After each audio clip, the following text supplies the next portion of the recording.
Presidente, è tutto ripartito? Sì, siamo ripartiti, grande festa, i campionati sono partiti con qualche preoccupazione, ma però dobbiamo ripartire e dobbiamo affrontare volta per volta le criticità che si vengono a creare. I protocolli sono in atto, c'è anche tanto impegno da parte delle società. Grande responsabilità da parte dei nostri presidenti che hanno organizzato all'interno delle loro società le fasi attuative di questi protocolli che sembravano inattuabili, ma che nella sostanza poi piano piano li stiamo realizzando coerentemente.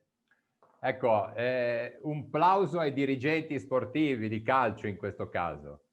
Ma guardi, io ho sempre detto che se non esistessero i presidenti delle società non esisterebbe il calcio, quindi non esisteremmo noi, non esisterebbero i giornalisti, se mi permette, non esisterebbero gli arbitri e quant'altro. In modo particolare lo dico adesso perché ci è voluto uno sforzo importante. Temevamo un calo del 30%, abbiamo una crescita di oltre il 10% rispetto all'anno scorso. Ecco, dunque la stagione, pur essendo difficile, si presenta attiva sul campo, si è partiti anche col settore giovanile, no? Con i settori giovanili.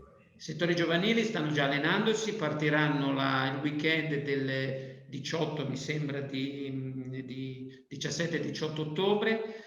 Siamo partiti da Ferragosto con gli allenamenti, siamo partiti già con le coppe dei grandi, con i campionati, quindi l'attività è in piena evoluzione. Dobbiamo partire, abbiamo fermato alcune partite per precauzione, con buon senso delle società e noi abbiamo avvallato ovviamente questi percorsi per la presentazione di alcuni casi di positività alla Covid-19, ma sono una percentuale bassissima rispetto al numero delle partite che abbiamo già giocato.